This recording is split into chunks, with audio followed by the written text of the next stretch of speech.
So there's a new NPR poll that just came out about COVID, and here's what they say. Financial pain from coronavirus pandemic is, quote, much, much worse than expected.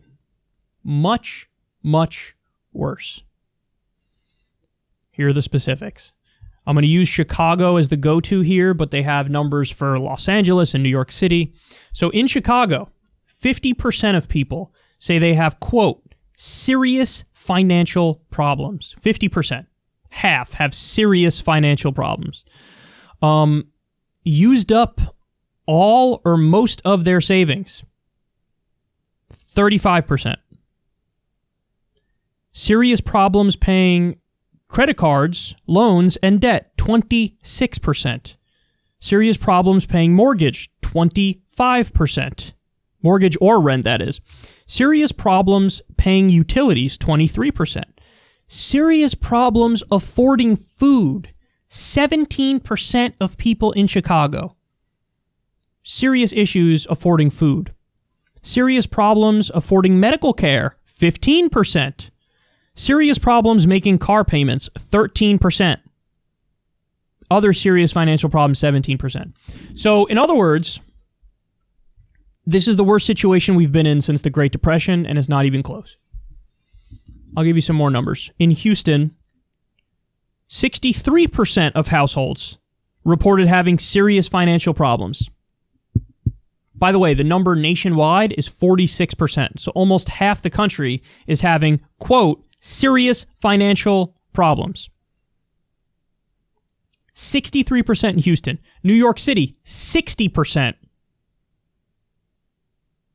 We have, now they asked a variety of questions. So caregiving, they asked about, hey, are you having issues getting caregiving for your kids? 60% for that as well. That's 59% nationally are having issues. They don't know what's going on with the kids, what's going on with school, what are they going to do all day. There's a bunch of issues. Los Angeles, 56% of households are having serious financial problems. Again, back to Houston, 41% used up almost all of their savings. 41% can't pay credit cards and debt. 37% can't pay utilities. 34% can't pay mortgage or rent. 33% can't pay for food.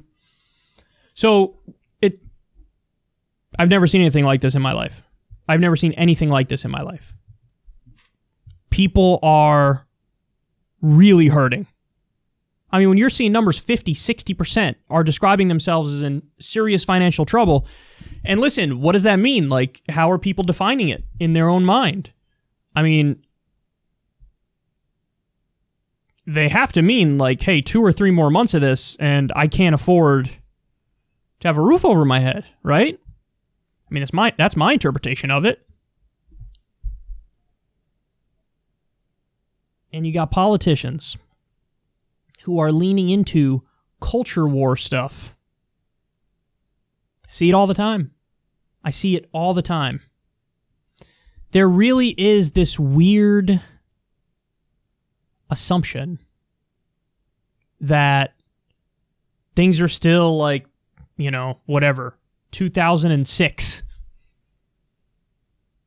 Politicians are acting like they're not up to date, up to speed with what's really happening in the country.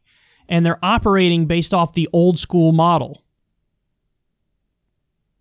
And you got politicians leaning into issues that are like obviously not the main issue. Even Trump with his whole law and order thing and, let's talk about the riots and looting and all that stuff. Think about the number of Americans who have been directly impacted by that versus the number of Americans who've been directly impacted by COVID-19, but also the economic ramifications of COVID-19. It's not even close. It's not even close. So you can't just override it. You can't just override that through force of will or through trying to focus on other things. Democrats are doing the how do you do fellow kid strategy now where they're trying to Biden got Kamala and himself in a video game. It's like, and this is what's going on in the country. People can't even pay the freaking bills anymore. we know it's bad because even before COVID, the numbers were preposterous. Like 78% of the country was living paycheck to paycheck before COVID. And now with this, throwing a wrench in everything even more, 20% actual unemployment. The people who have jobs still are taking pay cuts, sometimes 20%, 25% across the board. And here we are with these numbers. Something needs to be done now. Thing number one is universal basic income. We got to do universal basic income. At the very least, new stimulus checks. More stimulus checks, That's absolutely necessary. I don't know how we would get around not doing it. Medicare for all would be great too. Ease the stress of medical bankruptcy, which is a leading cause of bankruptcy in this country, which people are fearing right now in the middle of a pandemic. I don't see anybody grappling with the reality that is our current economic situation. And it is terrifying to see the disconnect. By the way, I do think that a lot of the unrest in the streets, even though it's nominally over racial justice, I do think a lot of it does stem from the state of the economy too, for sure. Because you're a lot more likely to get out there, and there's a lot more likely to be civil unrest in a situation like this versus if everybody was doing okay and they were financially stable.